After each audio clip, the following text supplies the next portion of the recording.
Assalamualaikum warahmatullahi wabarakatuh. Bertemu lagi dalam perkuliahan Matematika Teknik. Pada pertemuan kali ini kita akan bahas tentang bentuk polar bilangan kompleks dan formula Euler. Ya. Ini masih tentang lanjutan. Pada video sebelumnya kita sudah membahas apa itu bilangan kompleks dan bagaimana definisi dari modulus dan fase. Ya. Jadi bilangan kompleks merupakan sepasang bilangan real dan bilangan imajiner ya. Jadi gabungan bilangan real dan bilangan imajiner. Jadi akan merupakan sepasang bilangan. Ada bagian real, ada bagian imajiner. Dan bilangan kompleks kita bisa gambarkan di dalam bidang kompleks, di mana sumbu X-nya adalah bagian real dan sumbu Y-nya adalah bagian imajiner. Dan dari situlah kemudian didefinisikan modulus dan fase atau sudut fase. Nah, kalau kita kembali mengingat bilangan kompleks yang bisa kita gambarkan dalam bidang kompleks ya. Jadi kalau saya gambarkan misalnya ini kan ada sumbu imajiner, ini ada sumbu real ya. Atau bagian real. Ini X atau bagian real, ini adalah Y bagian imajiner. Dan kalau ada suatu bilangan kompleks yang dalam ungkapan baku ya, jadi dalam bentuk standar atau bentuk baku ya, kan dinyatakan oleh Z sama dengan X plus JY. Nah, ini tidak lain kan sebenarnya pasangan X dan Y gitu kan ya. Jadi kita gambarkan misalkan di sini ini adalah titik X, Y yang artinya kan bagian realnya adalah X dan bagian imajinernya adalah Y. Kemudian jaraknya itu kan kita sebut dengan modulus ya. Jadi jarak dari titik 0 titik hapus titik asalnya ke titik bilangan kompleksnya adalah modulus. Yakni kita nyatakan dengan mutlak Z gitu kan. Kemudian ini adalah sudut fasenya ya, sudut yang dibentuk terhadap sumbu X positif atau sudut yang dibentuk dengan bagian real ya, positif dari bilangan imajiner. Nah, di video sebelumnya kita sudah tahu bagaimana cara menentukan apa modulus dan cara menentukan fasenya. Nah, kali ini kalau kemudian kita gunakan bantuan trigonometri dari definisi sinus dan kosinus, ya, kita bisa lihat bahwa jadi dari gambar ya,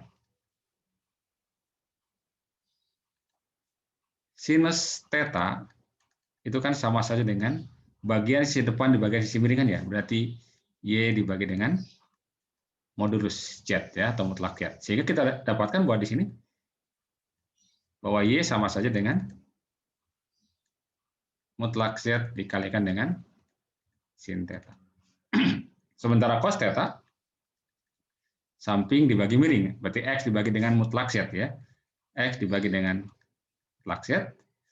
Ya, kita akan dapatkan dari sini bahwa X sama saja dengan Z dikalikan dengan cos theta. Nah, kalau kemudian nilai X dan Y kita masukkan ke dalam bentuk baku ini, ya, maka kita bisa dapatkan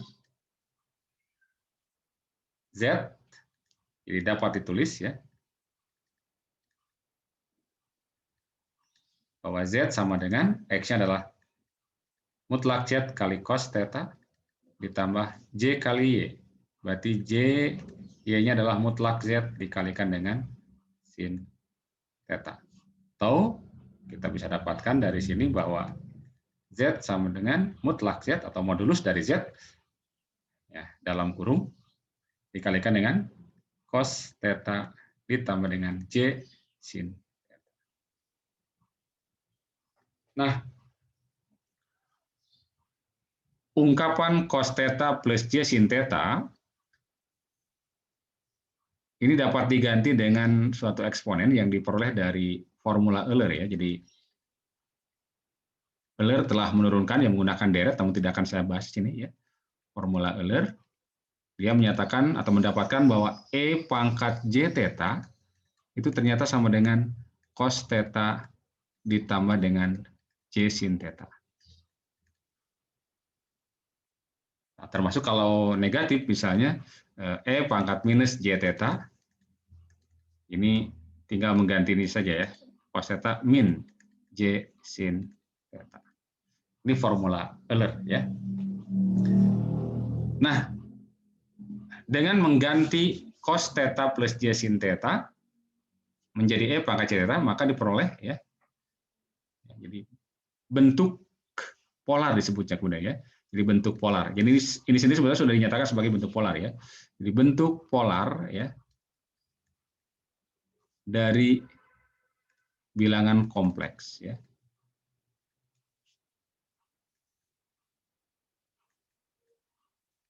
Yakni Z sama dengan modulus Z. Nah, ini kita ganti dengan ini ya. Kali E pangkat J theta. Atau seringkali juga untuk keperluan penyederhanaan disingkat ya. Jadi Z sama dengan mutlak Z sudut theta. Jadi ungkapan ini ya, Z sama dengan Z, E J theta dengan Z mutlak Z sudut theta sama dengan ungkapan ini. Sama ya. Jadi bentuk polar. Ini dengan ini sama ya.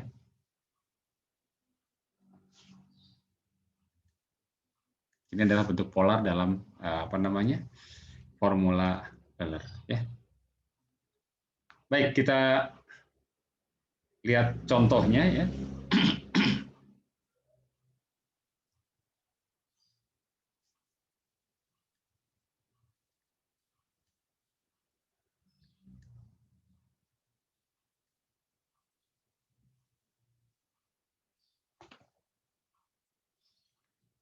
Misalnya tentukan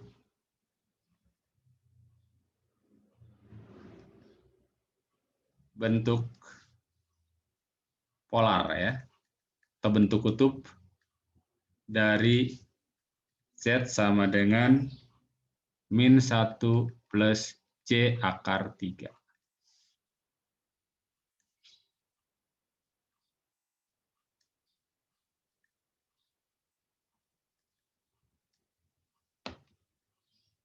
Nah, untuk menyatakan bentuk polarnya berarti kita harus dapatkan modulusnya dan dapatkan tetanya, fasenya ya. Kita sudah bahas itu di caranya ya di pertemuan sebelumnya atau video sebelumnya ya. Jadi modulusnya tinggal modulus dari Z, berarti ini kita lihat Z-nya adalah akar dari min 1 kuadrat ditambah dengan akar 3 dikuadratkan. Ya, ini adalah 1 ditambah dengan 3, 4 diakarkan berarti 2 ya. Kemudian fasenya adalah tan inverse atau arcless tangen dari ini akar 3 dibagi dengan minus 1. Nah, ini kan berada di kuadran berapa nih? X-nya negatif, Y-nya positif. Berarti ini ada di kuadran 2 ya. Ingat kalau di kuadran 2 berarti sudutnya antara 90 sampai 180 derajat. Dan tangen yang nilainya akar 3 tidak lihat apa? Tangen 60 kan ya? Tangen 60 derajat ya. Tangen 60 derajat.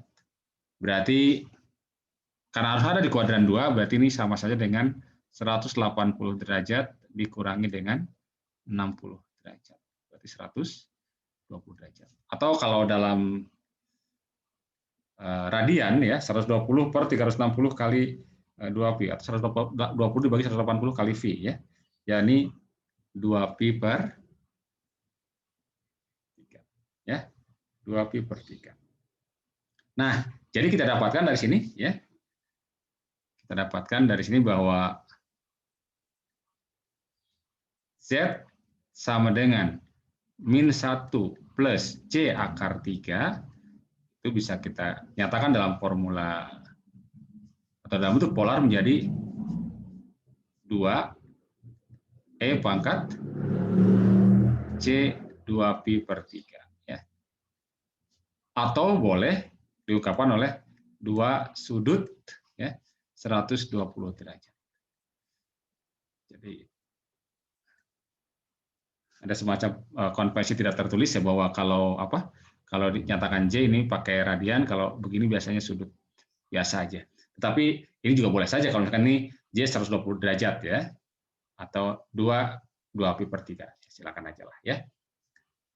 Oke, sekali lagi untuk menentukan, terutama ini menentukan sudut fasenya ya, kita harus mengetahui titik min 1, akar 3 itu berada di kuadran berapa. Ya. Sekali lagi kalian coba cek video saya sebelumnya ya terkait dengan mencari modulus dan bentuk fase ya. Oke, itu yang pertama ya. Jadi mengubah dari bentuk bentuk baku menjadi bentuk polar. Jika cari modulus, cari sudut fasenya. Oke, kemudian contoh yang kedua. Contoh yang kedua,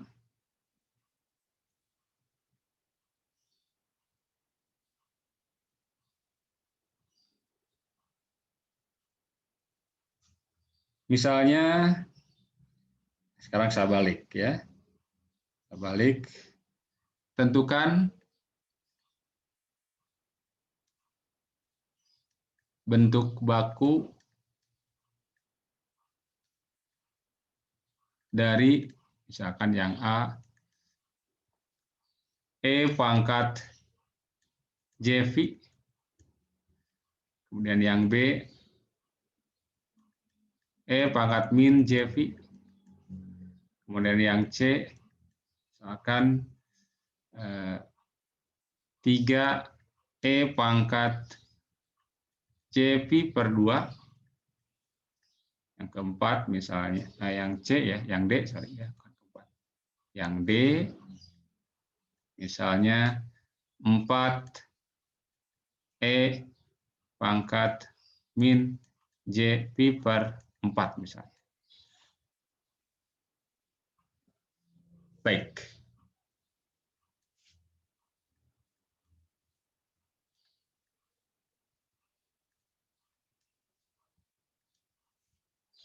Yang pertama, kita tinggal mengacu pada formula atau rumus Euler ya. Jadi kita gunakan bahwa rumusnya ya. Oke, jadi sebelum saya ini ingat bahwa tadi rumusnya formula Euler ya. Bahwa E pangkat C theta sama dengan atau plus minus di sini boleh ya, kita gabung menjadi cos theta plus minus J sin.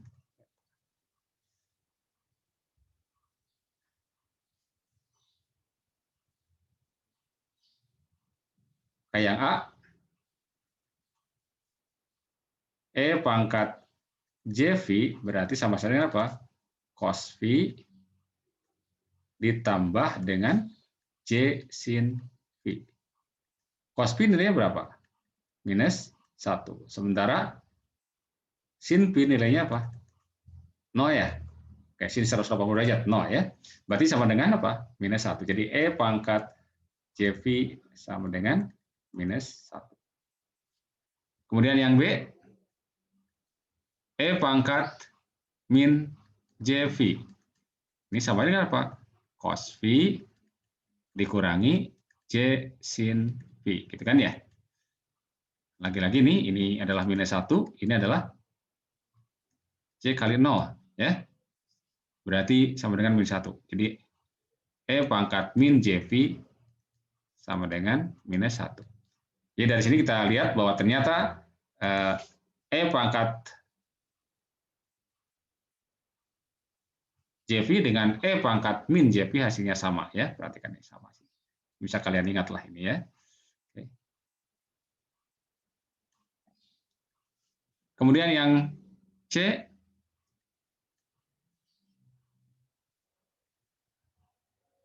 ada tiganya ya. 3 kali E pangkat CV per 2. Berarti ya tinggal 3 dalam kurung dikali apa? Yang ini cos V per 2 ditambah J kali sin V per 2. Cos V per 2 adalah berapa? Cos 90 derajat. 0 ya? 3 dikali 0 ditambah dengan J dikali sin V per 2 adalah 1. Berarti adalah 3J ya, atau J3. Boleh 3J atau J3 sama saja lah. Ya. Kemudian yang D, 4E pangkat min JV per 4. Berarti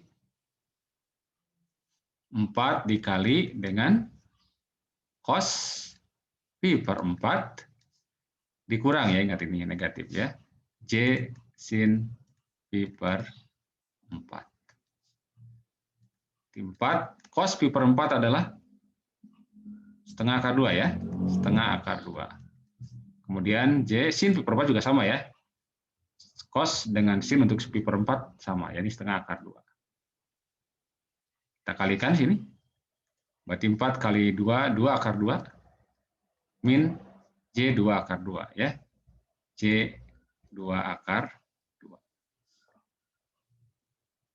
Oke ya, satu lagi saya bertambahan lah ya, yang E misalnya 10 sudut 60 derajat. Nah, ini juga bilangan kompleks bentuk polar ya ini ya. Oke. Maka yang E sama aja nih. Jadi 10 sudut 60 derajat berarti 10 kali cos 60 derajat plus J sin 60 derajat. Kalau di sini minus 60 misalkan ya, makanya tinggal minus saja di sini ya. Berarti 10 dikalikan cos 60 adalah berapa? Setengah ya. Setengah plus J sin 60 adalah setengah akar 3. Berarti kita dapatkan 10 kali setengah 5 ya. Plus J 5 akar 3. Oke ya. Nah, perhatikan bahwa di sini yang untuk yang A, B dan C ini bentuk standar juga ya. Yang min 1. Karena ini kan sebenarnya min 1 plus J0 kan ini ya. Ini bentuk bakunya ya. Oke. Namun bagian imajinernya adalah 0. Di sini juga sama ya. Yang ini sebetulnya 0 plus apa? Plus J3 gitu atau 3J. Jadi bagian realnya adalah 0, bagian imajinernya adalah 3. Ya. Jadi ini bentuk baku juga ya. Oke, yaitulah bentuk polar dan kaitan dengan bentuk baku ya. Jadi kita bisa ungkapkan bilangan kompleks dalam bentuk baku berbentuk X plus JY atau dalam bentuk polar dalam formula Euler yang dibentuk E pangkat J theta atau mutlak Z dikali E pangkat J theta atau boleh juga disingkat menjadi mutlak Z sudut theta ya. Baik. Sementara sampai di sini dulu. Semoga bermanfaat. Terima kasih. Assalamualaikum warahmatullahi wabarakatuh.